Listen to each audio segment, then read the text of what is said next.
ರಾಧಾ, ಓ ರಾಧಾ, ಈ ಬೃಂದಾವನದಲ್ಲಿ ಬೆಳೆದು ನಿಂತ ಹಚ್ಚ ಹಸಿರಿನ ಹುಲ್ಲು, ಹೂ ಗಿಡಗಳು ಎಷ್ಟು ರಮ್ಯವಾಗಿ ಕಾಣಿಸುತ್ತಿದೆ ನೋಡು.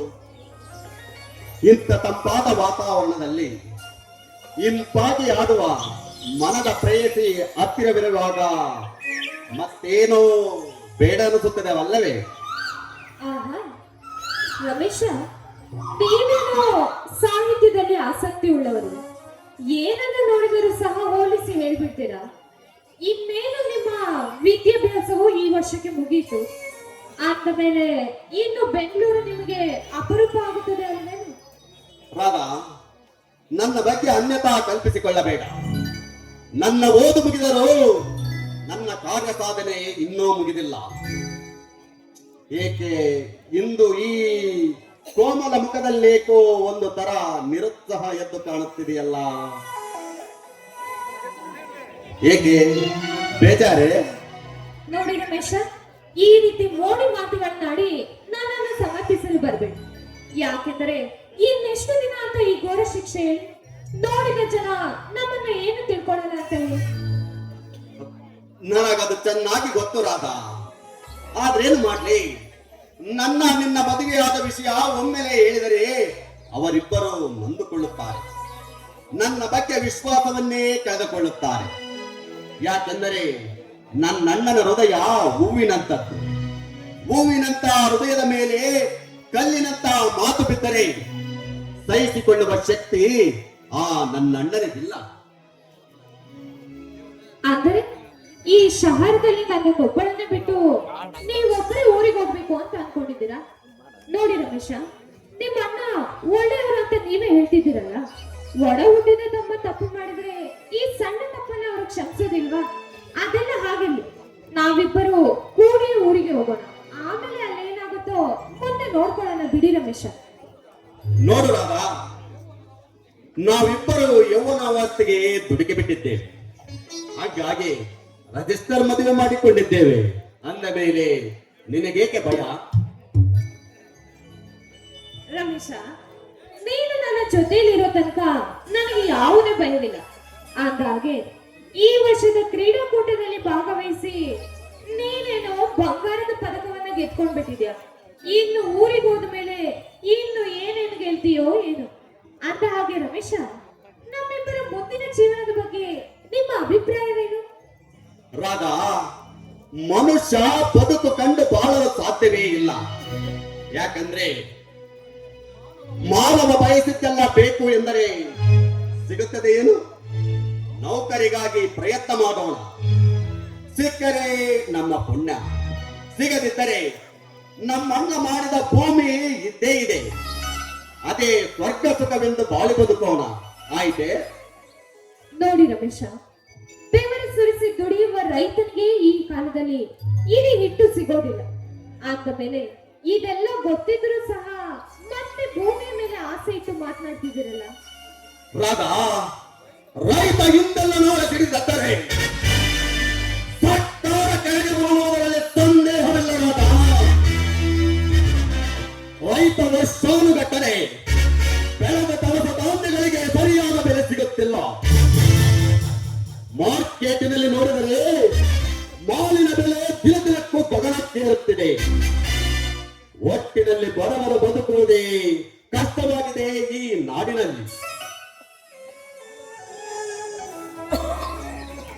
ರಮೇಶ್, ನನಗಂತೂ ಈ ಬೆಂಗಳೂರಿನ ಸುತ್ತಮುತ್ತ ಸುಳಿದು ತುಂಬಾ ಬೇಜಾರಾಗೋಗಿದೆಪ್ಪ. ನಾವಿಬ್ಬರು ಎಲ್ಲಾದರೂ ಒಂದು 3-4 ದಿನ ಪಿಕ್ನಿಕ್ ಹೋಗೋಣ. ಸರಿ ರಾಧಾ, ಹಾಗಾದರೆ ಈ ನಮ್ಮ ಭವ್ಯ ಭಾರತದಲ್ಲಿ ನಿನಗೇನು ನೋಡಬೇಕೆಂಬುವ ಆಸೆ ಸ್ವಲ್ಪ ಬೆಚ್ಚಿ ಹೇಳಬಾರದೇ ನನ್ನಲ್ಲೇ? ರಮೇಶ, ಅದೇ ಆ ಶ್ರೀಕೃಷ್ಣ ದೇವರಾಯರು ಆಳಿದ ವಿಜಯನಗರ ಜಿಲ್ಲೆಯ ಹಂಪಿಯನ್ನು ನೋಡುವ ಆಸೆ. ದಯವಿಟ್ಟು ನನ್ನನ್ನು ಅಲ್ಲಿಗೆ ಕರ್ಕೊಂಡು ಹೋಗ್ತೀರಾ? Very good Radha, very good. ನೋಡಲಿಕ್ಕೆ ಒಳ್ಳೆಯ ಸ್ಥಳವನ್ನೇ ನೀನು ಆರಿಸಿಕೊಂಡಿದ್ದೀಯ. ಯಾಕೆಂದ್ರೆ ಈ ನಮ್ಮ ಭವ್ಯ ಭಾರತದಲ್ಲಿ ಕಣ್ಮನ ಸೆಳೆಯುವ ಅನೇಕ ನಗರಗಳಿವೆ. ಅದರಲ್ಲಿ ಜಕಣಾಚಾರ್ಯಗಳು ಕೆತ್ತಿದ ಕಲ್ಲಿನ ಕೋಟೆ, ಬೇಲೂರು ಕನ್ನಿಕೆಯರ ಶಿಲಾಪಾಲಿಕೆ ಇಂದು ವೈಭೋಗದ ಸಿರಿಯಾಗಿ ಮೆರೆದ ಆ ಹಂಪೆ ಇಂದು ನೋಡಲು ಬಂದವರ ಮನ ಕರಗುವಂತಾಗಿದೆ. ಹೌದೌದು, ನಿಜವಿದೆ ನಿಮ್ಮ ಮಾತು. ಐತಿಹಾಸಿಕ ಸ್ಥಳವಾದ ಹಾಡು ಹಂಪೆ ಇತಿಹಾಸವನ್ನು ನಾವೆಲ್ಲರೂ ನೋಡಬಹುದು. ಆದಾಗೆ ಅಲ್ಲಿನ ಆರಾಧ್ಯ ದೈವವಾದ ಶ್ರೀ ವಿರೂಪಾಕ್ಷ ಸ್ವಾಮಿಯ ದೇವಸ್ಥಾನದ ಕಥೆಯನ್ನು ಇತಿಹಾಸದಲ್ಲೂ ಕೂಡ ಬರೆದಿದ್ದಾರೆ ಅಲ್ವೇ? ನೋಡುರಾದ, ಬರೀ ಆ ಹಂಪೆಯ ಬಗ್ಗೆ ಮಾತನಾಡುತ್ತೀಯ, ಕಾಲ ಕಳೆಯುತ್ತೀಯ. ನಿನಗೆ ನಿಜವಾಗಲೂ ನೋಡಬೇಕೆಂದು ಆಸೆ ಇದ್ದರೆ ನಾಳೆ ನಮ್ಮೂರಿಗೆ ಪಯಣವನ್ನು ಬೆಳೆಸೋಣ. ಅಲ್ಲಿಂದ ಹಂಪೆಗೆ ಹೋಗಿ ಎಲ್ಲ ಸುತ್ತಾಡಿಕೊಂಡು ನೋಡಿಕೊಂಡು ಬರೋಣ, ಆಯ್ತೆ? ಸರಿ ರಮೇಶ್, ನಿಮ್ಮಿಷ್ಟವೇ ನನ್ನ ಇಷ್ಟ. ಅಂದಾಗೆ ಬಂದು ತುಂಬಾ ಹೊತ್ತಾಯ್ತು, ನಾವಿನ್ನು ಹೊರಡೋಣವೇ? ರಾಧಾ, ಬರೇ ಹಂಪೆಯ ವಿಷಯದ ಬಗ್ಗೆ ಮಾತನಾಡಿ ನನ್ನನ್ನು ಸುಮ್ಮನೆ ನಿಲ್ಲಿಸಿಬಿಟ್ಟೆ. ಈಗಲಾದರೂ ಬಂದ ವಿಷಯದ ಬಗ್ಗೆ ಒಮ್ಮೆ ಮೈ ಬರೆಸಬಾರದೆ ನನ್ನನ್ನು? ಅಂದರೆ ಈ ಪ್ರೇಮ ಪ್ರಣಯದಲ್ಲಿ ಹಾರಾಡಬೇಕು ಅನ್ನೋದೇ ನಿಮ್ಮ ಆಸೆ ಅಂತ ಆಯ್ತು. ಸರಿ, ಎಷ್ಟೇ ಆಗಲಿ ನನ್ನ ಮನಗೆದ್ದ ಮಹಾಧೀರರು ನೀವೇ ಅಲ್ವೇನು? ನಮ್ಮಿಬ್ಬರ ಬಾಳ ಬಂಧನ ದೈವ ಸಂಕಲ್ಪದಿಂದ ಕೂಡಿದೆ. ಅಂತೂ ನಮ್ಮಿಬ್ಬರನ್ನು ಆ ಬಸವೇಶ್ವರನೇ ಒಂದುಗೂಡಿಸುತ್ತೇನೆ. ರಾಧಾ, ಓ ರಾಧಾ, ಸಂಜೆ ತಂಪಾದ ಗಾಳಿಯಲ್ಲಿ ಮೈ ಮರೆತು ಕುಳಿತುಕೊಂಡಿರುವಾಗ ಸೊಬಗಿನ ಸೌಂದರ್ಯ ಸೂಸುವ ಸಮಯದಲ್ಲಿ ನಾನೊಂದು ಕನಸು ಕಂಡೆ. ಆ ಕನಸಿನಲ್ಲಿ ಕಂಡಿತು ಈ ನಿನ್ನ ಪ್ರತಿಬಿಂಬ. ಆಗ ಬರೆಯಲು ಆರಂಭಿಸಿದೆ ನಿನಗೊಂದು ಮೊದಲ ಪ್ರೇಮ ಪತ್ರ. ಎಲ್ಲಿದೆ ಆ ಪತ್ರ? ಪ್ರೀತಿಯಿಂದ, ಪ್ರೀತಿಗಾಗಿ, ಪ್ರೀತಿಗೋಸ್ಕರ, ಪ್ರೀತಿಸುವುದಕ್ಕಾಗಿ.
ರಾಧಾ, ಓ ರಾಧಾ, ಪರಿಸರದಿಂದ ದೂರವಾದರೂ ಪರಿಚಯದಿಂದ ದೂರವಾಗಬೇಡ. ಪರಿಸರದಿಂದ ದೂರವಾದರೂ ಪರಿಚಯದಿಂದ ದೂರವಾಗಬೇಡ. ಮಾತಿನಿಂದ ದೂರವಾದರೂ ಮನಸ್ಸಿನಿಂದ ದೂರವಾಗಬೇಡ. ಮುಂದೊಮ್ಮೆ ನಾ ಕಂಡಾಗ ನೀ ಕೇಳು, ನೀ ಹೇಗಿದ್ದಯ್ಯ ಎಂದು.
ಮನದಲ್ಲಿ ಬಂದವಳು, ಮನದಲ್ಲಿ ನಿಂದವಳು.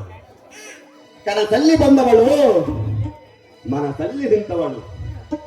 ಕಾಡಿ ಕಾಡಿ ಬೇಡಿ ಬಂದವಳು ನೀನಲ್ಲವೇ ರಾಧ?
ರಾಧಾ, ಓ ರಾಧಾ, ಬಾಳೊಂದು ಬಟ್ಟೆಯಲ್ಲಿ ನನಗೊಂದು ತುತ್ತಿರಲಿ, ಬಾಳೊಂದು ಬಟ್ಟೆಯಲ್ಲಿ ನನಗೊಂದು ತುತ್ತಿರಲಿ.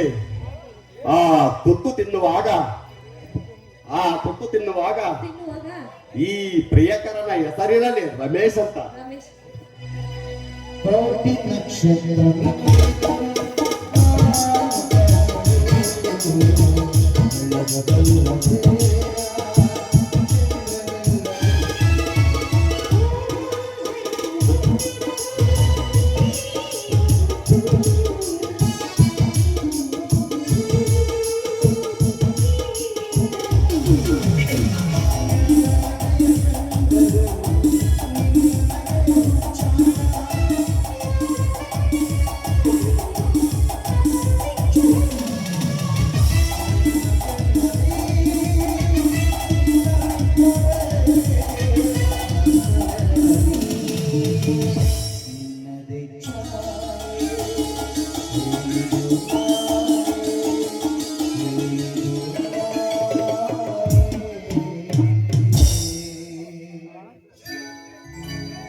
ಅಲ್ಲ ರಮೇಶ್, ಏನು ಮುಗ್ದಿಲ್ಲ ಇನ್ನು.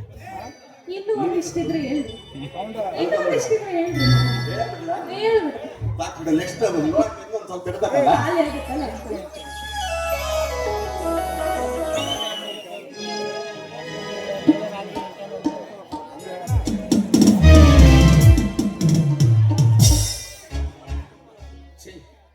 ಎಂತ ವಿಚಿತ್ರ ಕಾಲವಿದು.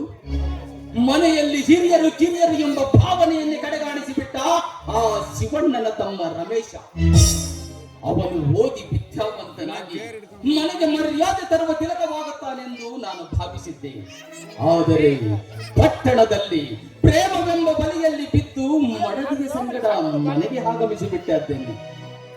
ಈಗಿನ ಕಾಲದ ಯುವಕರು ಪಟ್ಟಣ ಸೇರಿದರೆ ಸಾಕು ಮನೆಯನ್ನೇ ಸೂರ್ಯ ಮಾಡಿ ಬಿಡುವ ಮಹಾರಾಕ್ಷಸರಾಗಿ ಬಿಡುತ್ತಾರೆ.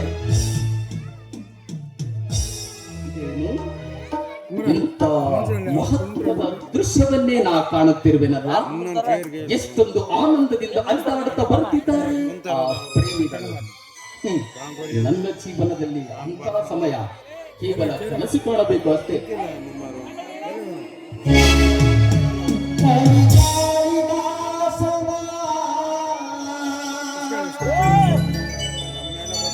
ಓ ನಮ್ಮ ಶಾಕುಂತಲೆ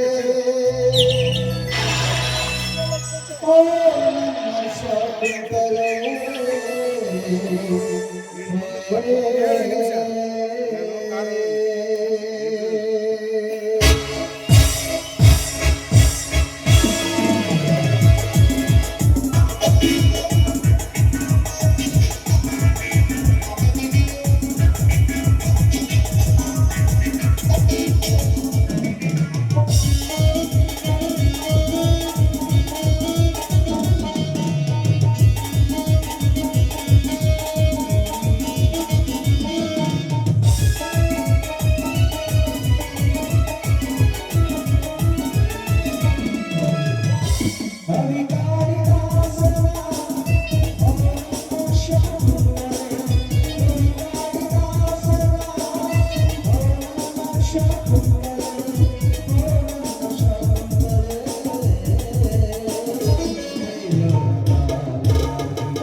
ಭ್ರಮಲೋಕದಲ್ಲಿದ್ದೆ.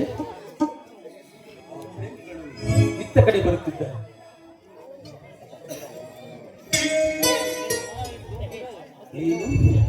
ಶಿವಣ್ಣನ ತಂಗಿ ಜ್ಯೋತಿ ಇಷ್ಟು ಮುಂದುವರಿಯುವುದೆಂದು ನಾನು ಭಾವಿಸಿರಲಿಲ್ಲ. ಏನೇ ಆಗಲಿ ಈ ವಿಷಯವನ್ನು ಮೊದಲು ಶಿವಣ್ಣನಿಗೆ ತಿಳಿಸಿ ಇವರಿಬ್ಬರ ಓಡಾಟಕ್ಕೊಂದು ಕಡಿವಾಣ ಹಾಕಲೇಬೇಕು.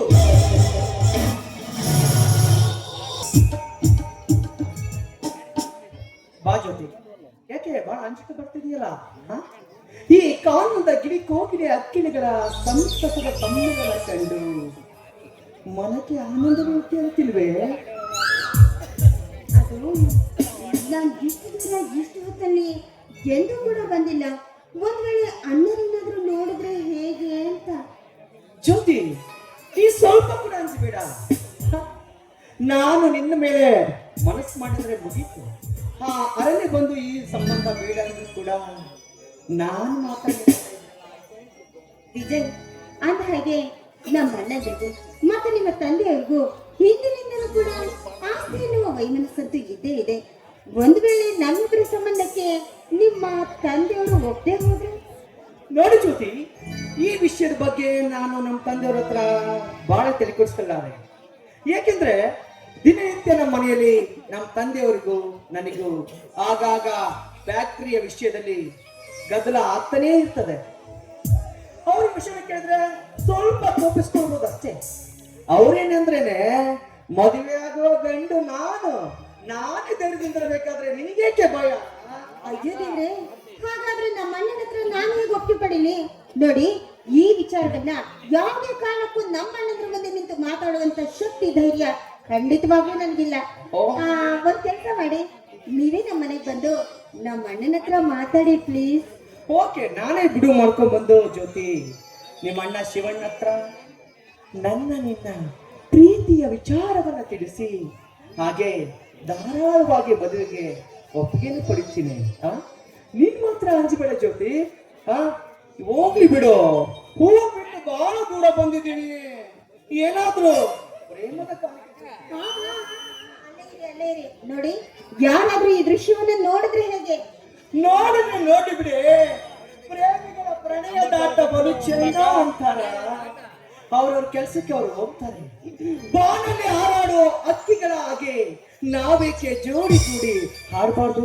ಬಾ ಜ್ಯೋತಿ, ನನ್ನ ಹೃದಯನ ತಣಿಸುವ ಪ್ರಿಯತಮೆ ನೀನಾಗು. ಪ್ರೇಮ ಲೋಕದ ಪ್ರವೀಣವಿದೆ, ನಿಮ್ಮ ಕೈ ಸೇರಿರುವಂತಹ ಹಕ್ಕಿನ ಈ ನಿಮ್ಮ ಮನದಂಗಳದಲ್ಲಿ ಹಾಡು ಎಂದ್ರೆ ಹಾಡುವ ಕೋಗಿಲೆ ಆಗಲಿ, ನರ್ತಿಸುವ ನಾಟ್ಯ ಮಯೂರಿ, ಆ ನಿನ್ನ ಕೆಂದುಟಿಯ ಸವಿಚೇನು ತಾ ಚೆಲ್ಲುತ್ತಿರುವುದು ದರಿಯಿರಿ. ಎಷ್ಟು ವರ್ಣಿಸಲಿ ಈ ನಿನ್ನ ಮೈ ಬಣ್ಣ, ರಮ್ಮೆ ಊರುಶಿವರ ಔತಣದ ಮೈತ್ರಿ ಈ ನಿನ್ನ ರೂಪ. ನಾಸಿಕವು ಸಂಪಿಗೆಯಂತೆ, ನೀ ನಗಲು ಬಿರುದಂತೆ. ಜ್ಯೋತಿ, ಬೇಗ ಬಂದು ನನ್ನನ್ನು ಬಿಗಿದಪ್ಪು ಜ್ಯೋತಿ. ನನ್ನನ್ನು ವಿರಹವಾಗಿ ನೋಡಬೇಡ.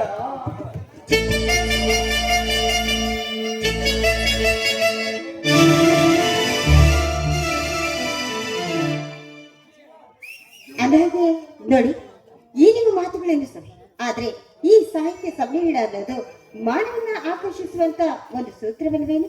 ಓಕೆ ಜ್ಯೋತಿ, ನಿನ್ನ ಮಾತು ಸತ್ಯ.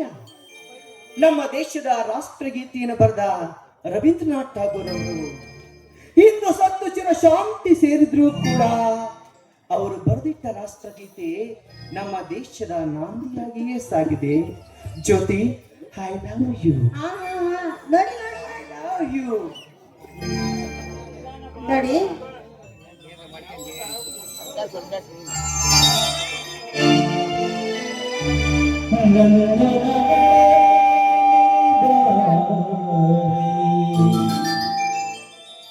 ನನ್ನ ಚೆಲುವೆ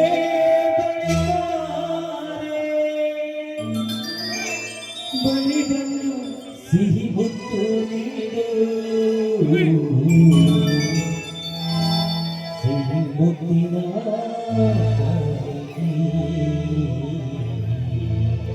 ಈ ಬಾರಿ ನನ್ನ ಸನಿಯಕ್ಕೆ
ಒಂದು ಶ್ರೀಮಂತನಾದ ಕೊಡಬಾರದ ಸಿಹಿ ಮುತ್ತಿನ ಕಾಣಿಕೆ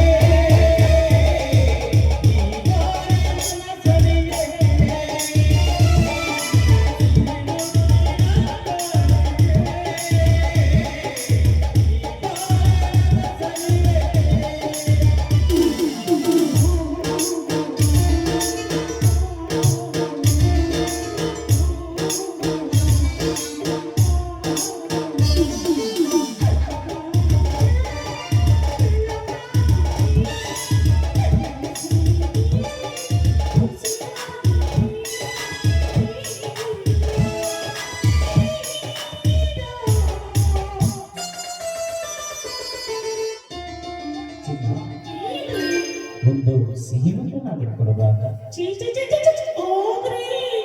ಸಿಹಿ ಮುತ್ತಿನ ಕಾಣಿಕೆ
ಒಂದು ಸಿಹಿಮುತ್ತನಾದ ಕೊಡಬಾರದ ಸಿಹಿ ಮುತ್ತಿನ ಕಾಣಿಕೆ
ನಾನು ಬಂದು ತುಂಬಾ ನಮ್ಮ ಮನೆಯವರು ತೋಟಕ್ಕೆ ಹೋಗಕ್ಕೆ ಇದೇ ವೇಳೆಯಾಗಿ ಬರ್ತಾರೆ. ಜೊತೆ ಬಾಯ್. See you. See you. Bye. ಅಮ್ಮ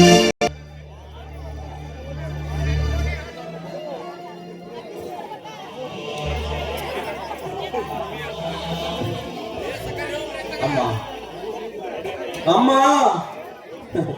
ನೀನೇ ನೋಡಮ್ಮ ಈ ಮನೆಯ ಪರಿಸ್ಥಿತಿಯನ್ನು. ನಿನ್ನ ಕಿರಿಯ ಮಗ ರಮೇಶನು ಓದಿ ವಿದ್ಯಾವಂತನಾಗಲಿ ಎಂದು ಬಾಯಿ ತುಂಬ ಹಾಡಿ ಹಾರೈಸಿದ್ದೆಯಲ್ಲಮ್ಮ.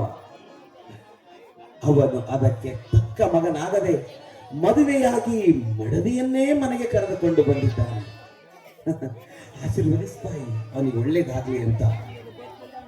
ಇತ್ತ ನಿನ್ನ ಕಿರಿಯ ಮಗಳು ಜ್ಯೋತಿ ನಿನ್ನ ಮಾತನ್ನು ಮರೆತು ಅವಳ ಪ್ರಾಯದ ಪರಿಸ್ಥಿತಿಯಲ್ಲಿ ಪ್ರಿಯಕರನೊಂದಿಗೆ ಪ್ರಣಯದಾಟ ಆಡಲು ಪ್ರಾರಂಭಿಸಿದ್ದಾಳೆ. ಪ್ರಣಯದಾಟ ಇರ್ಲಿ, ಇವತ್ತೇನೇ ಆಗ್ಲಿ ಮನೆಗೆ ಬರ್ಲಿ, ಆ ಕೈಯಲ್ಲಿ ಸರಿಯಾಗಿ ವಿಚಾರಿಸ್ಕೊಂತೀನಿ.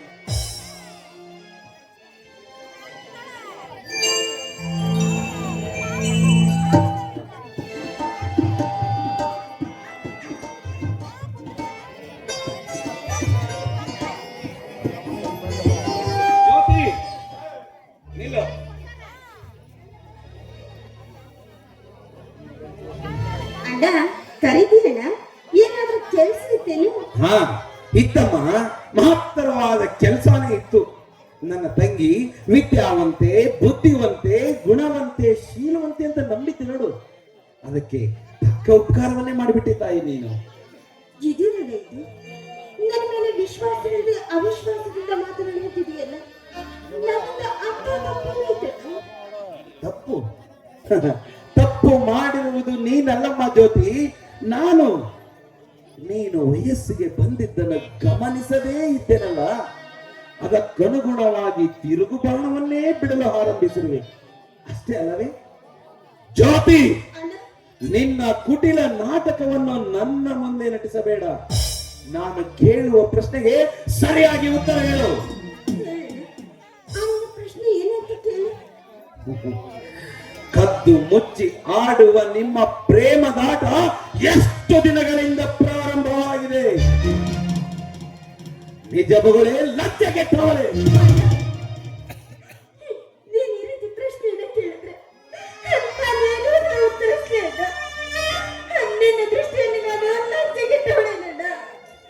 ಇಲ್ಲದ ವೇದಾಂತ ನನಗೆ ಬೇಕಿಲ್ಲ. ನಿನ್ನ ಹಾಗೂ ವಿಜಯನ ಪ್ರೇಮದ ಬೆಸುಗೆ ಬೆಸೆದು ಎಷ್ಟು ದಿನಗಳಾಯಿತು? ಎಷ್ಟು ದಿನಗಳಿಂದ ನಡೀತಾ ಇದೆ ಈ ನಿಮ್ಮ ಕಳ ಪ್ರೇಮ? ಅಣ್ಣ, ಅದು ಅವರು ಬಂದು ಈ ವಿಷಯವನ್ನ ನಿನ್ನ ಹತ್ರ ಮಾತಾಡ್ತಾರಂತಣ್ಣ. ಇದ್ರಲ್ಲಿ ನನ್ನ ತಪ್ಪ ಏನೂ ಇಲ್ಲ. ಏನು ಏನು ತಪ್ಪಿಲ್ವಾ? ತಪ್ಪಿಲ್ಲ ಎಂದು ಹೇಳುವ ನಿನ್ನ ಮನಸ್ಸಿಗೆ ನಾಚಿಕೆಯಾಗುವುದಿಲ್ಲವೇನೆ? ಮಾನಗೆಟ್ಟವನೇ,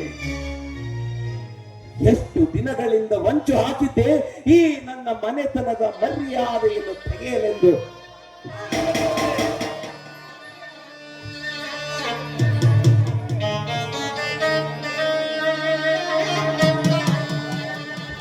ಅಣ್ಣ ಅಣ್ಣ, ಬಂದೇನಪ್ಪ? ವಯಸ್ಸಿಗೆ ಬಂದ ತಂಗಿಯ ಮೇಲೆ ಈ ರೀತಿ ಕೈ ಮಾಡುತ್ತಿರ್ಬೇಕಲ್ಲಣ್ಣ.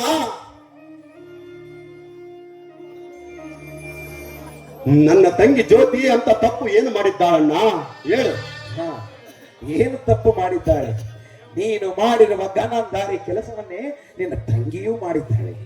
ನಿನ್ನ ಪ್ರಶ್ನೆಗೆ ಅಥವಾ ನಿಂತಿದ್ದಾಳಲ್ಲ, ಅವನನ್ನೇ ಕೇಳು, ಸರಿಯಾಗಿ ಹೇಳ್ತಾಳೆ. ಅಲ್ಲ ಮಾವ, ನೀವೇ ಈ ರೀತಿ ಕದನ ಮಾಡಿದ್ರೆ ಹೇಗೆ ಹೇಳಿ? ಏನಾಯ್ತಂತ ಸ್ವಲ್ಪ ವಿಚಾರಿಸಿ ಹೇಳ್ಬೇಕು ತಾನೆ. ರಾಧಾ ಅವಳು ಮಾಡಬಾರದ ಕೆಲಸವನ್ನು ಮಾಡಿ ಮನೆಗೆ ಬಂದಿದ್ದಾಳಮ್ಮ. ಈ ಊರಿನ ಧನಿಕ ಧರ್ಮರಾಜನ ಮಗ ವಿಜಯನೊಂದಿಗೆ ಕದ್ದು ಮುಚ್ಚಿ ಪ್ರೇಮದಾಟ ಆಡಲು ಪ್ರಾರಂಭಿಸಿದ್ದಾಳೆ. ಪ್ರೇಮದಾಟ ಕೇಳಿದರೆ ಹೇಳ್ತಾಳೆ ಧೈರ್ಯವಾಗಿ ಹೌದು ಅಂತ. ಜ್ಯೋತಿ ಜ್ಯೋತಿ, ಈ ವಿಷಯ ಸತ್ಯವೇ? ಅಣ್ಣ ಹೇಳುತ್ತಿರುವುದು ಸತ್ಯವೇ ಅಥವಾ? ಅಣ್ಣ, ಈ ಮನೆಯಲ್ಲಿ ನಿನ್ನೆ ಹಿಂದೆ ಬಂದಿಲ್ಲ ನಾನು. ಆದ್ರೆ ಈ ಮನೆತನದ ಮಾನ ಮರ್ಯಾದೆಯನ್ನ ಕಳೆಯುವಂತ ಹೆಣ್ಣಲ್ಲಣ್ಣ. ನಾನು ವಿಜಯನನ್ನ ಪ್ರೀತಿಸಿದ್ದು ನಿಜ.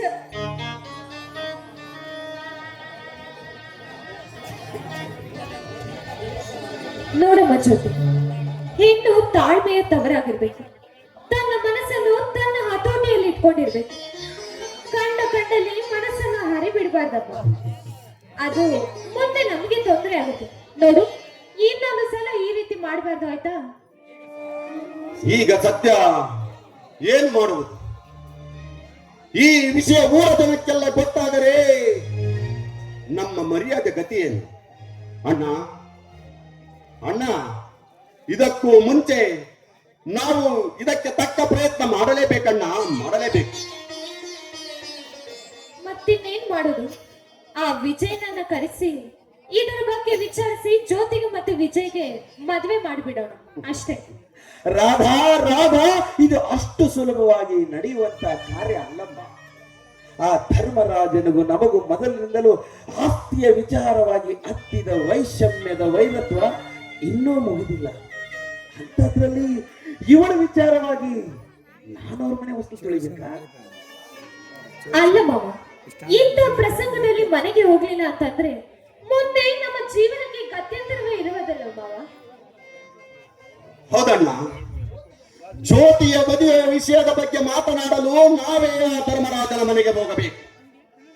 ಇದಕ್ಕೆ ತಪ್ಪಿ ನಡೆದರೆ ಆ ಧರ್ಮರಾಜ ಖಂಡಿತವಾಗಿಯೂ ಪ್ರಾಣವನ್ನು ಕಳೆದುಕೊಳ್ಳುತ್ತಾನೆ.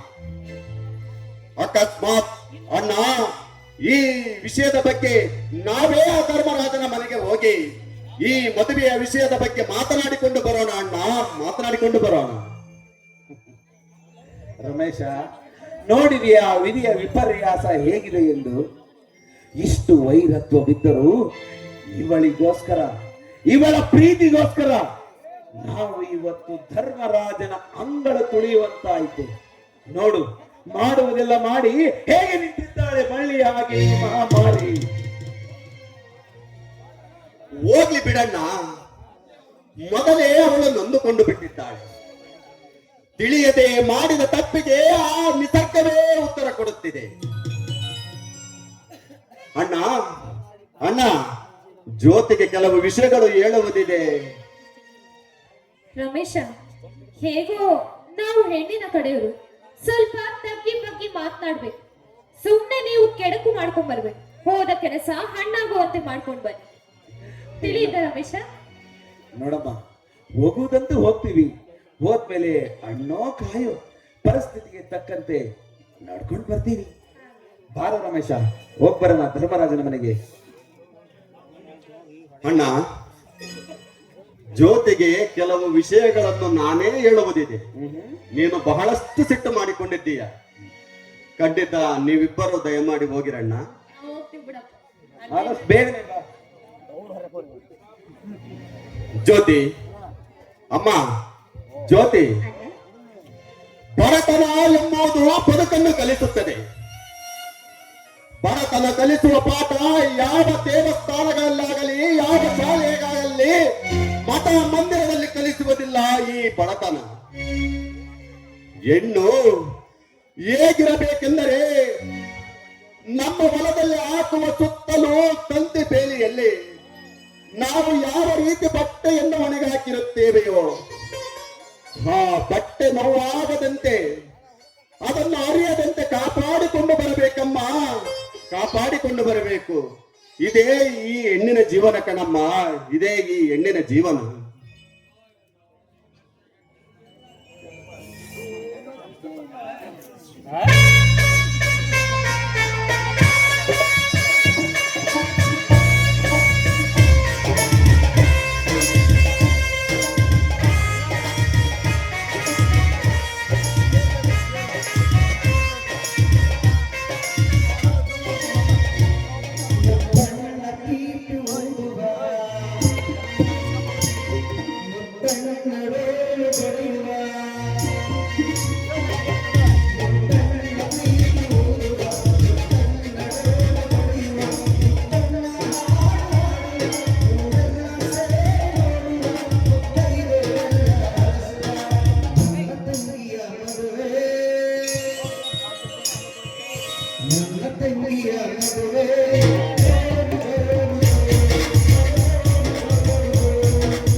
ಬಸ್ ಸ್ಟ್ಯಾಂಡಿನಾಗ ನಿಂತಾಳ ಗಡಬಿಡಿಸಿ, ಕಾಲೇಜ ಮುಗಿಸಿ ಗಡಬಡ ಮಾಡಿ ಬರ್ತಾಳ ನನ್ನ ಹುಡುಗಿ, ಬರ್ತಾಳ ನನ್ನ ಹುಡುಗಿ.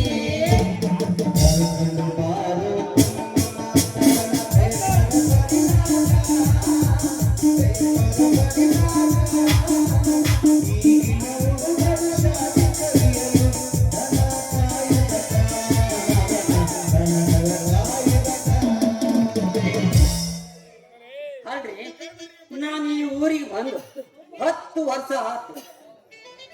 ನಾನು ಪಕ್ಕ ಅಗಸಾಲಿ ಅದಿನಂತ ಈ ಊರ್ ಜನ ಗೊತ್ತಿದ್ರು ನನ್ನ ಮೇಲೆ ಅನುಮಾನ ಬಿಟ್ಟಿಲ್ಲಲ್ಲ ಈ ಜನಕ್ಕೆ ಅಂತೀನಿ. ಇದರಿಂದ ಒಬ್ಬ ಅಗಸಾಲಿ ಬಂದು ಈ ಊರಾಗ ಬಂಗಾರ ಸಾಮಾನ ಮಾಡ್ತೀನಿ ಅಂತ ಹೇಳಿ ಒಬ್ಬೊಬ್ರು ತಗೊಂಡಂತಲ್ಲ ಬಂಗಾರನ ಹೊಡ್ಕೊಂಡು ಹೋಗ್ಬಿಟ್ಟ ನೋಡ. ನಾನು ಈ ಊರಾಗ ನೆಲಿ ಊರ್ ಬೇಕಾದ್ರೆ ಒಂದು ಬಲವಾದ ಕಾರಣ ಐತಿ. ಆ ಕಿರಣಿ ಅಂಗಡಿ ಕಾಡಪ್ಪನ ಮಗಳು ಸಿಂಗಾರಿ ಎಂದು ನನ್ನ ಒಳಗ್ತಾಳ ಅಂದೆ ನಾವಿಬ್ರು ಈ ಊರನ್ನ ಬಿಟ್ಟು ಹೋದ್ ಮಾಡ್ಬಿಡ್ತೀವಿ.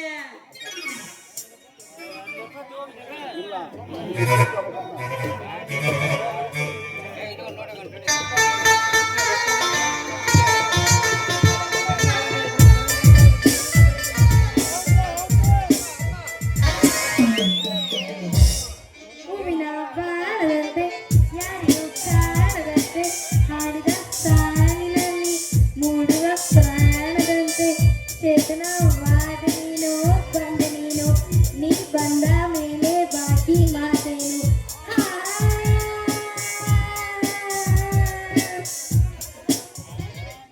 ಇವನ್ ತೆಗೆದ್ಬಿಟ್ಟೋಗ, ಇವನ್ ಹಾಳಾಗೋಗ, ಇವನ್ ಶಟರ್ ಕೊಂಡೋಗ, ಇವನಿಗೆ ಬರ್ಬಾರ್ದು ಬರ, ಇವನಿಗೆ ಒತ್ಕೊಂಡು ಹೋಗ, ಇವನಿಗೆ ಚೇಕಚ್ಚ, ಇವನಿಗೆ ಹಾಕಚ್ಚ. ಹೋಯ್ತು ಅಯ್ಯಯ್ಯಪ್ಪ, ಹೋಯ್ತು ಹೋಯ್ತು. ಹೇ ನಿನ್ ಕಣ್ಣಾಗ ಜನ ಬಂದಂಗ್ ಬಂದು ಹಂಗ ತಕ್ಕನ ಆಯ್ತಿಯಲ್ಲ, ನಿನ್ ಕಣ್ಣೇನು ಹುಡುಗಬೇನು? ಅಯ್ಯೋ ಎಮ್ಮೆ ಎಮ್ಮೆ ಆಯ್ತಲ್ಲಪ್ಪ. ಹಲೋ ಅಯ್ಯೋಳ ನೋಡು ಸಿಂಗಾರಿ, ನಿನ್ನ ಮುಂದೆ ಖರೆ ಹೇಳ್ಬೇಕಂದ್ರ ಯಾಕೋ ಏನು ನನ್ನ ವಯಸ್ಸಿನ ಅಮೋಲ ಹೆಚ್ಚಿಗಾಗಿ ನನ್ನ ಕಣ್ಣು ಹಚ್ಚಗಾಗತ್ತಿರ್ತಾವ. ತಿಳಿದ್ರ ನಿನ್ನ ಯಾಕೆ ಒಂದ್ ದಿಕ್ಕಿ ಆಯ್ತಿದ್ದೆ ನೀನ ಹೇಳ. ಕಣ್ಣು ಹಚ್ಚಗಾಗಿದ್ರ ಕಾಮಿನಿ ಬಿದ್ದಿರ್ತತಿ, ಅದು ಬಳಿ ಹಾಕಿಸ್ಕೋಬೇಕು, ಇಲ್ಲಾಂದ್ರ ನೆತ್ತಿಗೆ ಹಂಗೈದು ಬಿಡ್ತತಿ. ಈ ಬಿಗ್ನಾಸಿಯಿಂದ ನನ್ನ ಬಂಗಾರ ಎಲ್ಲ ಆದೋಗಿದ್ದು. ಮೊದ್ಲು ಆ ಕೆಲಸ ಮಾಡು. ನೋಡ್ ಸಿಂಗಾರಿ, ಮನುಷ್ಯನಿಗೆ ಕಾಮಿಣಿ ಬರೋದಕ್ಕೂ ಒಂದ್ ಕಾಮಿಣಿ ಇರುತ್ತೆ. ಆದ್ರ ನನಗೆ ಬಂದಿರೋದು ಕಾಮಿಣಿ ಅಂತಿದ್ದಲ್ಲ ನೋಡು. ಪೂರ್ತಿ ಉದ್ದದ ಅರ್ಥಾತ ಅಲ್ಲ ಯಾಕ ಸ್ವಲ್ಪ ಸಲಿಗೆ ಕೊಟ್ರ ನಾಲ್ಗೆ ಉದ್ದ ಬಿಟ್ಟು ಮಾತಾಡಕತ್ತಿಲ್ಲ ಯಾಕೆ ಹೆಂಗೈತಿ ಹಿಂಗೆ ಮಾತಾಡಿದ್ರ ನೋಡ್ಸಿದ್ಲಿಂಗ ನಮ್ಮ ಅಪ್ಪನ್ ಕರೆಸ್ಬಿಡ್ತೀನಿ ಹಾ ಹಂಗ ಮಾಡ್ಬೇಡ ಸಿಂಗಾರಿ ಹಾ. ಏನ್ ಚಾಳಿ ಏನಪ್ಪ ಮಾತಿಗ ಹಪ್ಪನ್ ಕರಿಲೇನ್ ಹೂನ್ ಕರಿಲೇನ್ ಹಣ್ಣಿಗೆ ಹೇಳನಂತ ಶುರು ಮಾಡೇ ಬಿಡ್ತಾರ ಈ ಹುಡುಗ್ಯಾರ ಅಂತ ಸಿಂಗಾರಿ ನಮ್ ಸುದ್ದಿ ನಾನು ಅಪ್ಪಗೆ ತಿಳಿಸಿದ್ವಿ ಅಂದಂಗ ಹೌದಲ್ಲ ಮಾತು ಬಿಡ್ತೀನಿ ನೀನ್ ನನ್ನ ನುಂಗಕ್ ಬಂದಿ ಅಂದ್ರೆ ನಮ್ಮ ಅಪ್ಪನ್ ಕರೆಸೇ ಬಿಡ್ತೀನಿ ಇದೇನ್ರಿ ಅಲ್ಲ ನಾನು ನನ್ನ ಎಂತ ನದಿನಂತ ನಿನ್ಗಿನ್ನೂ ಗೊತ್ತೇ ಇಲ್ಲ ಅಲ್ಲ, ನನ್ನ ಮನ್ಸು ನಿನ್ ಮೇಲೆ ಚಂದ್ರಾಗ ನೀನು ನೋಡು ಅವತ್ತ ಹಾ ಅಲ್ಲ ನೀನೀಗ ಹಾಕ್ಳೋ ಮೈತೈತಿ ಅಂತ ನಾವೀಗ ಹರದ್ ಕೈ ಬಿಟ್ಬಿಟ್ರ ಅದು ಕಂಡರು ಹೊಲಕ್ ಹೋಗಿ ಹಂಗ ಮೈಕಂಡ್ ತಿನ್ಬಿಡ್ತತಿ ಅವ್ರೇನ್ ಸುಮ್ನೆ ಬಿಡ್ತಾರೇನೋ ಹಿಡಿದು ಕ್ವಾಣಕ್ ಹಾಕೊಂಡ್ ಡಪ್ನ ಬಡ್ದು ಬಿಡ್ತಾರ ನಮ್ಮನ್ನ ಬಾ ಬಾ ಬಾ ಬಾ ಬಾಳ ಬೆರಕೆ ಐತೆ ಬೋರ್ಡ್ಗೆ ಅವು ಸಿಂಗಾರಿ ಇನ್ನು ಮುಂದೆ ಕರೆ ಹೇಳ್ಬೇಕಂದ್ರ ನೋಡು ನಮ್ಮೂರಾಗ ಬಾರಿ ಬಾರಿ ಹುಡುಗರದಾರ ನೀನ್ ನೋಡಿದ್ರ ಹಂಗ ಹಾಕ್ಯ ಬಿಡ್ತಾರ ನೋಡ ಎಲ್ಲ ಮುದುಕರು ಕೂತಾವಿಲ್ಲ ಯಾವ ಒಂದ್ ಒಳ್ಳೆ ಹುಡುಗರು ಇಲ್ಲ ಮಹಾಪ್ರಭು ಕಣ್ರಿ ಅಪ್ಪ ಬ್ಯಾಡ ಸಮಸ್ಯೆ ಬ್ಯಾಡ ಅಯ್ಯೋ ಹುಚ್ಚಿ ಹಾ ದೊಡ್ಡ ನೌಕರಿ ಮಾಡೋರ್ ಕತಿ ಕೇಳಿಲ್ಲ ನೀನ ಹಾ ಮೊನ್ನೆ ಬೆಂಗಳೂರನ್ ಕತಿ ಕೇಳ್ತೀನಿ ಹೇಳು. ಹೇಳ್ತೀನಿ ಕೇಳ ಹೇಳ ಅವನು ದೊಡ್ಡ ಇನ್ಕಮ್ ಟ್ಯಾಕ್ಸ್ ಆಫೀಸರ್ ಆಗಿ ನೌಕರಿ ಮಾಡ್ತದಂತೆ ಹಾ. ಮಾಡ್ಕೊಂಡು ಎಂಟಿಗ ಎಣ್ಣೆ ಕುಡಿಸಿ ಸಾಯ್ ಹೊಡ್ದ ಬಿಟ್ನಂತ ನೋಡ ಅವಾಗ ಏನಾಗಿತ್ತು ಅವಾಗ ಏನ್ ಬಂದಿತ್ತು ಅಂತದು ಅವ ಯಾಕೆ ಎಂಟಿ ಸಾಯಿಸಿದ ಮಾಡ್ಕೊಂಡು ಎಂಟಿ ಶಾಲಿ ಕಲ್ತದಿಲ್ಲ ಅಂತೆ ಹಾ ಅಷ್ಟಕ್ಕೂ ವರದಕ್ಷಿಣೆ ಕೊಟ್ಟದಿಲ್ಲ ಅಂತೆ ಹಾ. ಅದ ಸಿಟ್ಟಿಟ್ಕೊಂಡು ಹಾ. ಆ ಪಾಪಿ ಹಾಲ್ಯಾಗ ಎಣ್ಣೆ ಹಾಕಿ ಕುಡಿಸಿ ಸಾಯ್ ಹೊಡ್ದ್ ಬಿಟ್ನಂತ ನೋಡ ನಿನ್ನೆ ಪೇಪರ್ನ ಬಂದತ್ ನೋಡ ಹೌದೇನು ಅಬ್ಬ ಈ ನೌಕರಸ್ತು ಮದ್ವೆ ಆಗೋದೇ ಸರಿ ಇಲ್ಲ ಬಿಡು ಅಂದಂಗ ಅವ್ರ ಹಂಗೇನ ಮಾಡ್ತಾರ ನಾವ್ ಬೇರೆ ಇಂಥದೀವಿ ಹಂಗಂದ್ರ ನಾವ್ ಅವ್ರಿಗೆ ಮದ್ವೆ ಆದ್ರ ಹಾನ ವಿಷಯ ಕೊಟ್ರ ನಮ್ಮಂತ ತಿರ್ಬಕಿಗಳಿಗೆ ಏನ್ ಗೊತ್ತಾಗ್ಬೇಕು ಅದಕ್ಕ ರೊಟ್ಟಿ ಕಟ್ಕೊಂಡು ದುಡ್ಡು ತಿನ್ನೋ ಕೈ ಹಿಡಿದ್ರ ಅವ್ರು ಬಾಳ ಬಚಾವ ಇರ್ತದೆ ನೋಡೋ ಇತ್ತಿದ್ದಿಗೆ ಒಂದು ಜನ ಬಾಳ ಶಾಣ್ಯರಾಗ್ಬಿಟ್ಟಾರ ವರ ಚಂದದ ತಂದು ಮಾಡ್ಕೊಂಡು ಹೋಗ್ತಾನಂದ್ರ ಸಾಕು ನೋಡು ಮಗಳ ಕೊಟ್ ಮದಿ ಮಾಡಿ ಕೊಟ್ಬಿಡ್ತಾರ ಸಿಟಿಗ ನಾನ್ ನಿನ್ ಬಗ್ಗೆ ಭಾರಿ ತಪ್ಪು ತಿಳ್ಕೊಂಡ್ಬಿಟ್ಟಿದ್ದೆ ಏನ್ ಮಾಡ್ಲಿ ನನ್ನ ಮನ್ಸು ನಿನ್ ಮ್ಯಾಲ ಒಂದಂತರ ಬರಕತ್ತೈತಿ ಹಂಗಾದ್ರೆ ನಿಜ ಮನಸ್ಸಿನಿಂದ ಚೊಕ್ಕ ಹೇಳು ಮನಸ್ಸು ಯಾರ ಮೇಲೆ ಐತಂತ ನನ್ ಮನ್ಸು ಯಾರ ಮ್ಯಾಗ ಇಲ್ಲ ನಿನ್ ಮ್ಯಾಗ ಐತಿ ಹೌದಾ ಹಂಗಾದ್ರೆ ಬಾಳ ಡ್ಯಾನ್ಸ್ ಒಂದು ಮಾಡೋಣ ಬಾ ಮತ್ತೆ ಮಾಡೋಣ ಹೊಡಿಸ್ತಾಗೆ ಅಮ್ಮಗೆ ನಾಟಕ ಮಾಡುವ ಪೋರಿ ಕುಣಿತಾಳ ದೋಸ್ತ ಬಾರಿ ಎಬ್ಬಿಸಿ ತೋರಿಸುತ್ತಾಳು ಗಗರಿ ಹುಡುಗರು ಹೋಗ್ಯಾವ ಹವ್ವಾರಿ ನಮ್ಮೂರ ಜಾತ್ರಿ ಮಾಡೋಣ ಖಾತ್ರಿ ಬರಬೇಕು ಈ ರಾತ್ರಿ ನಾಗಣ್ಣ ಜಾತ್ರೆ ಮಾಡೋಣ ಖಾತ್ರಿ ಬರಬೇಕು ಈ ರಾತ್ರಿ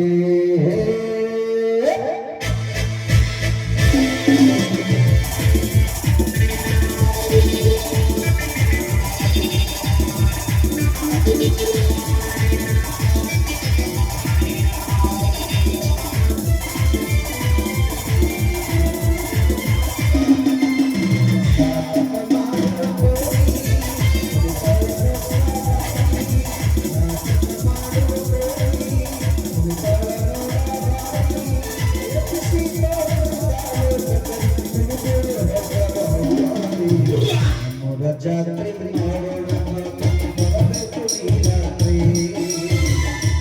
ಜಾತ್ರೆ ಮಾಡೋಣ ಬರಬೇಕು ಈ ರಾತ್ರಿ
ವ್ಯಕ್ತಿ ಬಿತ್ಕೊಂಡು ಹೋದ್ ನೋಡ್ರಿ ನಮ್ಮ ಪ್ಲಾನ್. ಅಲ್ಲ, ಈ ಸಿಂಗಾರಿ ಸಲುವಾಗಿ ಮನುಷ್ಯನಾಗ ಸಾಕಷ್ಟು ಆಸೆ ಇಟ್ಕೊಂಡಿದ್ದೆ. ನನ್ನ ಆಶಾ ಗೋಪುರನ ಕುಸಿದ್ ಬೀಳಂಗ್ ಮಾಡಿದ ಅಲ್ರಿ ಇವ ಸಿದ್ಲಿಂಗ. ನನ್ನ ಮನಸ್ಸಿಗೆ ಕೆಟ್ಟಾಗಿ ನಾ ಸುಮ್ಕೆ ಬಿಡ್ತೀನಿ ಅನ್ರಿ. ಇವ್ರು ಪ್ರೇಮಕ್ಕೆ ಕಿಡಿ ಇಟ್ಟ ಕಡಿ ಕೈ ತಗೊಂತೀನಿ.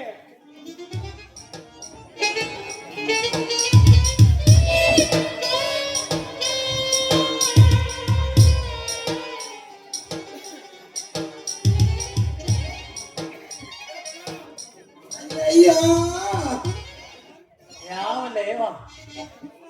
ಏನ್ ನಿನ್ನ ಹರೇವೇನು ಹೆಚ್ಚಾಗಿ ತಾಕಾಡಕತ್ತೈತೆ ಅವತ್ತು ಯಜಮಾನ. ಅಲ್ಲೋ, ನೀ ಮನುಷ್ಯದಿಯ ಏನೈತಿ? ನಾನ್ ಮನುಷ್ಯನಾದೀನ್ರಿ ಕಾಡಪ್ಪನಾರ. ಆದ್ರ ನಾನು ಆಯ್ಬೇಕಂತ ಆಗವಲ್ರಿ. ಆ ಕೆಟ್ಟ ನೋಟ ಕಂಡು ಸಿಟ್ಟಿನ್ಯಾಗ ನಿಮ್ಮನ್ನ ಪಟ್ಟಂತ ಒಂದೇಟು ಹೊಡೆದ್ರು ಹೊಡಿತೈತೆ. ಆದ್ರ ಆ ದೃಶ್ಯ ನನ್ನ ಕಣ್ಣಿಗೆ ಬೀಳಿಲ್ಲ ನೋಡ್ರಿ. ಇವತ್ತ ಅವನು ಪುಣ್ಯ ಚಲೋ ಐತ್ ನೋಡ್ರಿ ಕಾಡಪ್ಪನಾರ. ಅಲ್ಲ ಲೇಸಿದ್ಲಿಂಗ, ಈ ನಡೋ ಬೀದಿಯಾಗ ನೀ ಅಂತೇನ್ ಕಂಡ್ಯಪ್ಪ ಅಂತೀನಿ. ಏನ್ ಹೇಳಂದ್ರಿ ಕಾಡಪ್ಪನಾರ? ಯಾವ ಬಾಯಿನಿಂದ ಹೇಳ್ರಿ ಕಾಡಪ್ಪನಾರ? ಆದ್ರೂ ಹೇಳ್ತೀನಿ ಕೇಳ್ರಿ. ನಿನ್ ಮಗಳ ಸಿಂಗಾರಿ ಆ ಸಿದ್ಲಿಂಗ ನಡುವ ಆದ್ಯಾಗ ಇಬ್ರು ಕೂಡ ಒಬ್ರಿಗೊಬ್ರು ಒಪ್ಪಿಕೊಂಡು ಡ್ಯಾನ್ಸ್ ಮಾಡಾಕತ್ತಿದ್ರು. ಒಬ್ರಿಗೊಬ್ರು ಮುತ್ತ ಕೊಡಾಕತ್ತಿದ್ರು. ಇಬ್ರು ಒಪ್ಪಿಕೊಂಡು ಇನ್ನೇನೇನೋ ಮಾಡ್ತಿದ್ರು. ನಾನು ಅಲ್ಲಿ ಕಾಲಿಡೋದು ಅಷ್ಟ ತಡರಿ ಅಲ್ಲಿಂದ ಕಣ್ಮರಿ ಆಗ್ಬಿಟ್ರು ನೋಡ್ರಿ ಅವ್ರು. ನನ್ನ ಮಗಳು ಆ ಸಿದ್ಲಿಂಗನ್ ಜೋಡಿ ಡ್ಯಾನ್ಸ್ ಮಾಡಕತ್ತಿದ್ಲ. ಹ್ಞೂನ್ರಿ. ಯಪ್ಪೋ ನಾ ಕೆಟ್ಟೆ. ಅಲ್ಲ, ಚಂದಾಗಿರೋರಿಗೆ ಮದುವೆ ಮಾಡಿಕೊಟ್ಟು ಬಾಳೆ ಮಾಡ್ಲಿ ಅಂತ ನಾನು ನೋಡೋಣ ಅಂತ ಅನ್ಕೊಂಡ್ರೆ ಕತ್ತು ಮುಚ್ಚಿ ಈಕೆ ಪ್ರೇಮ್ ದಾಟ ನಡೆಸ್ಯಾಳ. ಅಲ್ಲೋ, ನೀ ಹೇಳೋದು ಸರಿ ಐತೇನೋ? ಸುಳ್ಳು ಹೇಳೋದು ನಮ್ಮ ವಂಶದಾಗ ಇಲ್ರಿ ಕಾಡಪ್ಪನವ್ರ. ಯಾಕೆ ಸುಳ್ಳು ಹೇಳಿ? ನಮ್ದಾದ್ರೂ ಅಷ್ಟ, ನಿಮ್ದಾದ್ರೂ ಅಷ್ಟ, ಎಲ್ಲಾರ್ದು ಮರ್ಯಾದೆ ಅಂತ ನೋಡ್ರಿ. ಅದಕ್ಕೆ ನಿಂತ್ಕೊಂಡು ತಿದ್ದಿ ಬುದ್ಧಿ ಹೇಳಾಕತ್ತೀನ್ರಿ. ಇಲ್ಲಿ ನೋಡ್ರಿ ಕಾಡಪ್ಪನವ್ರ, ನಿಮ್ ಮಗಳಿಗೆ ಮುಗುದಾಣ ಹಾಕ್ಸಿ ಮನ್ಯಾಗ ಕಟ್ಟಿ ಹಾಕ್ಬಿಡ್ರಿ ಕಂಬಕ್ಕ. ಆಗಿ ತಡ ಬುದ್ಧಿ ಎಲ್ಲ ಬರ್ತೈತಿ. ತಮ್ಮ, ನೀ ಇಷ್ಟ ಹೇಳ್ತಿ ಅಂದ ಮೇಲೆ ನಾನ್ ನೋಡೇ ಬಿಡ್ತೀನಿ. ಇವತ್ತಿನಿಂದ ನೋಡು, ನನ್ನ ಮಗಳ ಕರಡಿ ಆಟ ಆಡಿಸ್ತೀನಿ. ಈಗ ಸೀದಾ ಮನೆಗೆ ಹೋಗಿ ಆಕಿ ಮೇಲೆ ಕ್ರಮ ತಗೋತೀನಿ. ಆದ್ರ ಮಗನ, ನೀ ಸುಳ್ಳು ಹೇಳಿರಬಾರ್ದು. ಇಲ್ರಿ ಕಾಡಪ್ಪನವ್ರ, ಸುಳ್ಳು ಹೇಳಿಲ್ಲ. ತಮ್ಮ, ನೀನ್ ಯಾಕೋ ನನಗೆ ಅನುಮಾನಿಸ್ದಾಗ ಕಾಣ್ತೀಯಲ್ಲ. ನೀನ್ ಆ ಬೇರ್ ಈ ಬೇರ್ ಅಂತ ಯಾವ್ಯಾವ ಬೇರಿಗೆ ಕೈ ಹಾಕ್ತೀಯೋ ನನ್ ಸರಿ ಗೊತ್ತಾಗಲ್ಲ. ಇಲ್ರಿ ಕಾಡಪ್ಪನವ್ರ, ಬೇಕಾದ್ರೆ ನಮ್ಮ ಸಮಾಜದವರೆಲ್ಲ ನಮ್ಮ ಊರ್ ಮಂದಿನ ಕೇಳ್ರಿ. ನಾನು ಎಂದಾರ ಯಾರಿಗಾರ ಸುಳ್ಳು ಹೇಳಿನೇನೋ ಅಂತ. ಇದ್ರಾಗ ನೀನು ಒಣಬೇರೇನ್ ಕೆಲಸ ಮಾಡಿಲ್ಲಲ್ಲ. ಏ ಒಣ ಬೇರೆ ಇಲ್ರಿ, ನಮ್ದು ಏನಿದ್ರು ಹಸಿ ಬೇರೆ ಮಾಡ್ತೀವಿ ನಾವು. ಇನ್ನು ಹಸೇದೈತೇನಲ್ಲಿ? ಏ ಹಸಿದೈತ್ರಿ, ಇನ್ನೂ ಬರೆಯೋದೈತಿ. ಆಯ್ತಲ್ಲ ತಮ್ಮ, ನಿನ್ನ ಮಾತಿನ ಮೇಲೆ ವಿಶ್ವಾಸ ಇಟ್ಟು ನೋಡ್ತೀನಿ. ನನ್ನ ಮಗಳಿಗೆ ಇವತ್ತು ಹೆಂಗ ಬಿಗಿ ಹಚ್ಬೇಕಂತ ನನಗೆ ಗೊತ್ತೈತಿ. ಅಷ್ಟು ಮಾಡ್ರಿ ಕಾಣ. ಆದ್ರ ನೀನು ಸುಳ್ಳು ಹೇಳಿರ್ಬಾರ್ದು. ಇಲ್ರಿ ಕಾಣಸ್ತಾರ. ಆಯ್ತಲ್ಲ.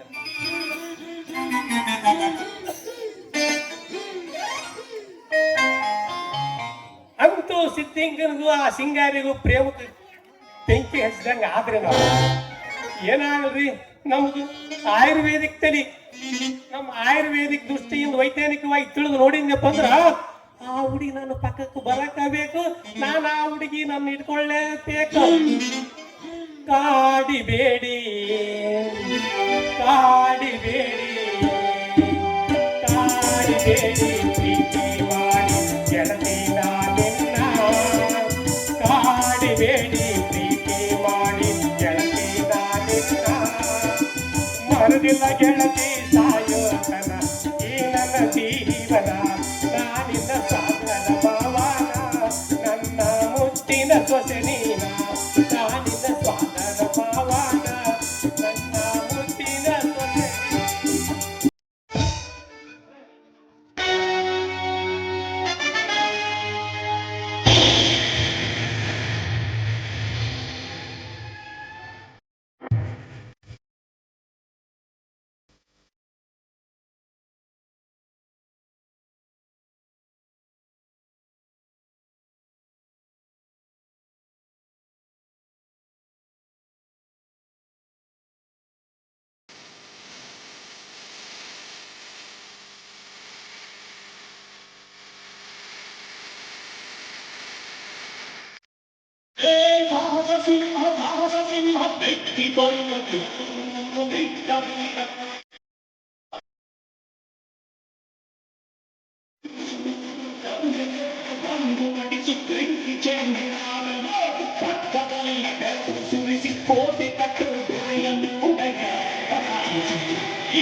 ನಮಸ್ಕಾರ ಸಾಹುಕಾರರಿಗೆ.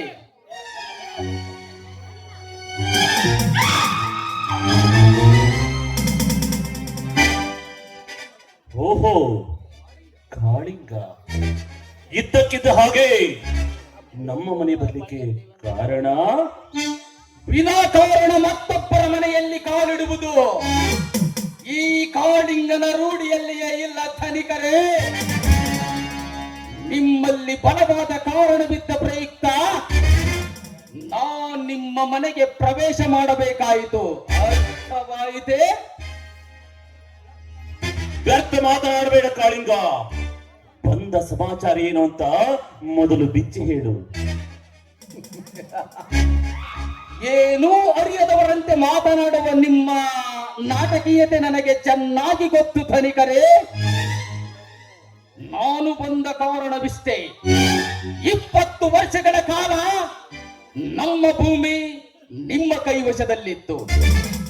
ಅದು ಸತ್ಯ ನ್ಯಾಯವಾಗಿ ನಮ್ಮ ಕೈ ಸೇರಬೇಕು. ಅದಕ್ಕಾಗಿ ನಮ್ಮ ಭೂಮಿಯನ್ನು ನಮಗೆ ಬಿಟ್ಟು ಕೊಡುವಿರಿ ಎಂದು ಬೇಡಿಕೊಳ್ಳಲು ಬಂದಿರುವೆ.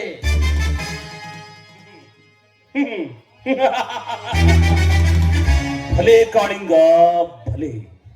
ಅಂತೂ ಒಳ್ಳೆಯ ವಿಚಾರವನ್ನೇ ತಲೆಯಲ್ಲಿ ಇಟ್ಕೊಂಡ್ ಬಂದಂತೆ ಕಾಣ್ತಾ ಇದೆಯಲ್ಲ. ಆ ಭೂಮಿಯ ಬಗ್ಗೆ ಏನೊಂದು ಅರಿಯದ ಮಳ್ಳು ಹುಡುಗ ನೀನು.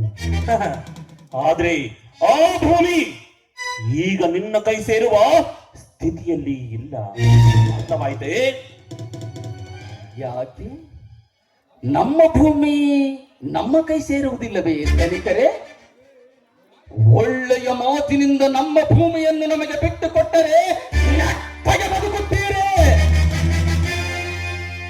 ಇಲ್ಲವಾದರೆ ಈ ಕಾಳಿಂಗನ ಗೋರಾಗ್ನಿಯಲ್ಲಿ ಬಿದ್ದು ಬೂದಿಯಾಗುತ್ತೀರಿ.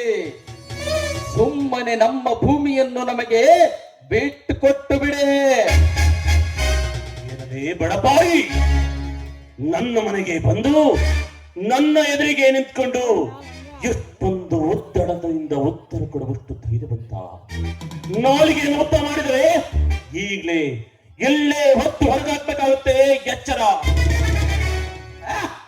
ನಿಮ್ಮಂತ ಶ್ರೀಮಂತ ಧನಿಕರ ದೌರ್ಜನ್ಯಕ್ಕೆ ತಲೆಬಾಗ ಹೇಳಿ ಅಲ್ಲ ಈ ಕಾಳಿಂಗ.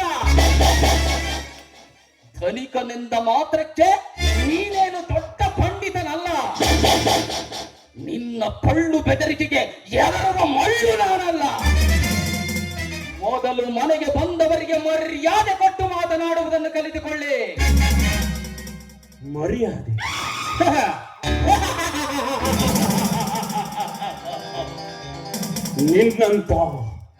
ನಿನ್ನಂತ ಕ್ಷುಲ್ಲಕ ಬಡ ಭಿಕಾರಿಗೆ ನನ್ನ ಮನೆಯಲ್ಲೇ ಮರ್ಯಾದೆ ಕೊಡಬೇಕೆ? ನೀನು ದಲಿತ ಸಂಘದ ಲೀಡರ್ ಅಂತ ಕೊಬ್ಬಿನಿಂದ ಮಾತನಾಡಬೇಡ. ನಾನು ಮನಸ್ಸು ಮಾಡಿದರೆ ನಿನ್ನನ್ನು ಏನ್ ಬೇಕಾದ್ರೂ ಮಾಡಬಹುದು. ಸುಮ್ಮನೆ ನನ್ನನ್ನ ಎದುರಾಕೊಂಡು ಬದುಕುವ ಬಡಪಕ್ಷಿ ನಾಗಬೇಡ. ನಿನ್ನ ಮೃಷ್ಟಾನ್ನವನ್ನೊಂದು ನಾ ಬದುಕುತ್ತಿಲ್ಲ ತಿಳಿದುಕೋ ಧನಿಕ. ಬಾಯಿ ಪಂಡತನದಿಂದ ನಮ್ಮ ಹಳ್ಳಿಯ ಜನಕ್ಕೆ ನಂದಿನೂಟವನ್ನು ಉಳಿಸುತ್ತಿರುವೆಯಲ್ಲ. ಕೊನೆಗೊಂದು ದಿನ ಅದೇ ನಂದಿನೋಟವನ್ನು ತಿರುಗಿ ನಿನಗೆ ಹಾಕುವ ಪ್ರಸಂಗ ಬಂದೇ ಬರುತ್ತದೆ. ಜ್ಞಾಪಕದಲ್ಲಿಟ್ಟುಕೋ. ಹಣದ ಅಹಂಕಾರದಿಂದ ಬಡವರನ್ನೇನಾದರೂ ಮಾಡಬಲ್ಲೆನೆಂಬ ನಿನ್ನ ಸೊಕ್ಕು ಮಣ್ಣಲ್ಲಿ ಮುಚ್ಚಿ ಹೋದಿತು. ನನಗೆ ಮುನ್ನೆಚ್ಚರಿಕೆ ಕೊಡುವಷ್ಟು ಧೈರ್ಯವಂತ ನೀನು. ನಿನಗೇಕೋ ಈ ವಿಷ ತುಂಬಿದ ಕಡಸರ್ಪದೊಡನೆ ಸರಸಾಡೋ ವ್ಯಾಸ. ಸುಮ್ಮನೆ ಮಾತಿಗೆ ಮಾತೆತ್ತಿ ನನ್ನ ಪಿತ್ತನೆತ್ತಿಗೇರಿಸಬೇಡ. ನಿನ್ನಂತ ವಿಷ ಜಂತುವಿನೊಡನೆ ಸರಸವಾಡುವುದೆಂದರೆ ಈ ಕಾಳಿಂಗನಿಗೆ ಬಲು ಇಷ್ಟ ಧನಿಕ. ನಿಮ್ಮಂತ ಸ್ವಾತ ಶ್ರೀಮಂತರಿಗೆ ಅಟ್ಟಹಾಸಕ್ಕೆ ಸವಾಲು ಹಾಕಿ ಹೋರಾಡುವುದೇ ನನ್ನ ಗುರಿ. ಎದೆ ಕಟ್ಟಿದ್ದವನ ಎದುರಿಗೆ ನಿಂತು ರಣರಂಗದಲ್ಲಿ ರಕ್ತ ಹರಿಯುವ ಹಾಗೆ ಹೋರಾಡುವುದೇ ಈ ಕಾಳಿಂಗನ ಕೆಲಸ. ಎದುರಾದು ದುರಾತ್ಮ ನಮ್ಮಿಬ್ಬರಲ್ಲಿ ಯಾರಾದರೊಬ್ಬರಾವತಿಯಾಗಿಯೇ ಬಿಡಲಿ. ಕಾಳಿಂಗ, ನನ್ನ ಕೋಪಕ್ಕೆ ಕೊನೆಯೇ ಇಲ್ಲ. ನೀನು ಬಂದ ಕಾರ್ಯಕ್ಕೆ ನಾನು ಒಪ್ಪುವುದಿಲ್ಲ. ನನ್ನಿಂದ ನಿನ್ನ ಭೂಮಿಯನ್ನು ಪಡೆದುಕೊಳ್ಳುವ ಗೊಂಡಿಗೆ ಗಂಡು ನೀನಾಗಿದ್ದೆ. ಆ ವಿಷಯವನ್ನ ಎಂದೇ ಮರ್ತು ಬಿಡು. ಅಂದ್ರೆ ಮಾತ್ರ ಈ ಊರಲ್ಲಿ 4 ದಿನ ತಲೆ ಎತ್ತಿ ಬದುಕಲಿಕ್ಕೆ ಸಾಧ್ಯ. ಇಲ್ಲವಾದರೆ ಹಂಗಿನ ಜೀವನವನ್ನಿಟ್ಟುಕೊಂಡು ಬದುಕುವ ನಾನಲ್ಲ. ನಿಮ್ಮಂತ ಸ್ವಾತ ಶ್ರೀಮಂತರ ಸೊಕ್ಕು ಸುಟ್ಟು ಸುಡುಗಾಡು ಸೇರುವ ಹಾಗೆ ಮಾಡುವ ತನಕ ನನ್ನ ಆತ್ಮಕ್ಕೆ ನೆಮ್ಮದಿ ಇಲ್ಲ. ಬಡವರೆಂದ ಮಾತ್ರಕ್ಕೆ ನಮ್ಮನ್ನು ದೃಢ ಸಮಾನ ಕಂಡರೆ ಹಾಡು ಹಗಲಿನಲ್ಲಿಯೇ ನಿನ್ನ ಹೆಣ ಅಂತ್ಯಕ್ರಿಯವಾಗಬೇಕಾದೀತು. ಎಚ್ಚರ. ನನ್ನ ಪ್ರಾಣವನ್ನು ಅಪೇಕ್ಷಿಸುವ ನಿನ್ನನ್ನ ಎಷ್ಟರಲ್ಲಿಗೆ ಪರಲೋಕಕ್ಕೆ ಕಳಿಸ್ತೀನಿ. ನನ್ನ ಸರತ್ತಿದ್ರೆ ಸಾಕು. ಈ ಊರಿನ ಜನ ಗಡಗಡ ಅಂತ ನಡುಗುವಾಗ ಏಕಶ್ಚಿತ್ ನಿನ್ನಂತ ಬಡ ಬಿಕಾರಿ ನನ್ನನ್ನೇ ಈ ಆಳಿಸುವಿಯ? ಹೀನ ಕುಲದ ನಿನ್ನನ್ನ ಕುಮ್ಮಿ ಹಾಗೆ ಬಸಕ ಹಾಕ್ತಿದ್ರೆ ನನ್ನ ಹೆಸರು ಧರ್ಮರಾಜನೇ ಅಲ್ಲ. ಹೀನ ಕುಲದ ನಿನ್ನ ಪ್ರಯತ್ನಕ್ಕೆ ನಾನು ಆಹ್ವಾನ ಕೊಡುತ್ತೇನೆ ಧನಿಕ. ನಿನ್ನ ಕೆಟ್ಟ ಕೃತಿಯನ್ನು ಸುಟ್ಟು ಹಾಕಿ ನಾನು ಜೈಲು ಕಂಬಿ ಎಳೆಸಿದರೂ ಚಿಂತೆ ಇಲ್ಲ. ಮದವೇರಿದ ನಿನ್ನ ಶ್ರೀಮಂತಿಕೆ ಅಮಲನ್ನು ಶಮನ ಮಾಡುವ ಈ ವೀರ ಯುವಕನ ಚಮತ್ಕಾರವನ್ನು ಅರಿತು ನೋಡು. ನನ್ನ ಆಸ್ತಿಯನ್ನು ಹೇಗೆ ಪಡೆಯಬೇಕೆಂದು ನನಗೆ ಚೆನ್ನಾಗಿ ಗೊತ್ತು. ಕಾನೂನಿನ ಪ್ರಕಾರ ಸರಕಾರಿ ವಕೀಲರೊಂದಿಗೆ ಬಂದು ನನಗೆ ಬರಬೇಕಾದ ಆಸ್ತಿಯ ಪತ್ರವನ್ನು ವಸೂಲಿ ಮಾಡಿಕೊಂಡು ಹೋಗುತ್ತೇನೆ, ನೆನಪಿಟ್ಟುಕೋ. ಕಾನೂನು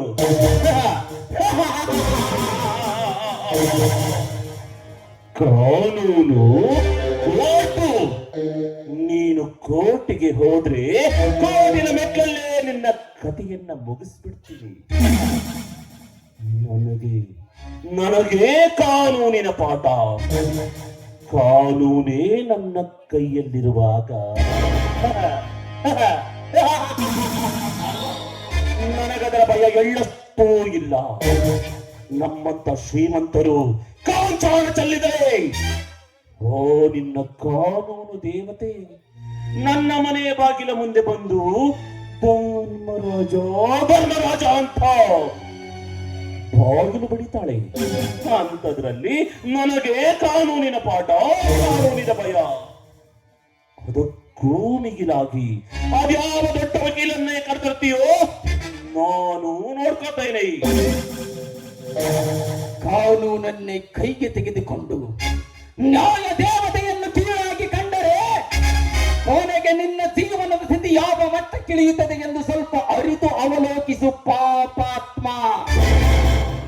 ಲಂಚದಾಸಕ್ಕಾಗಿ ಕೈಪಟ್ಟುವ ಕಾನೂನು ಎಂದು ತಿಳಿದ ನಿನ್ನ ಮನ ಕೊನೆಗೊಂದು ದಿನ ನೀನೇ ಅಪರಾಧಿ ಎಂದು ಕಾರಾಗೃಹದಲ್ಲಿ ನೂಕಿ ಹೇಗೆ ಆಚಿ ನಗುತ್ತದೆ. ಅದೇ ನಿನ್ನ ಕಾನೂನು. ಧರ್ಮರಾಜ, ಹೋಗುವ ಮುನ್ನ ನಿನಗೊಂದು ಮಾತು ಹೇಳುತ್ತೇನೆ ಕೇಳು. ಸಮಾಜದ ಕಣ್ಣಿಗೆ ಮಣ್ಣೆರಿಸಿ ನೀ ಮಾಡುವ ಮೋಸದ ಪರದೆಯನ್ನು ಜನರ ಕಣ್ಣೆದುರೆ ಹರಿದು ಹಾಕಿ ನಡು ಬೀದಿಯಲ್ಲಿ ನಿನ್ನ ಕೈಗೆ ಬೇಡಿ ತೊಡಿಸಿಕೊಂಡು ಹೋಗುವುದನ್ನು ಈ ಜನರೇ ನೋಡಿ ನಗಬೇಕು. ಹಾಗೆ ಮಾಡದೆ ಹೋದರೆ ನಾನು ಭದ್ರನಾಯಕನ ಮಗ ಕಾಳಿಂಗನೇ ಅಲ್ಲ. ಹೋಗ್ತೇನೆ.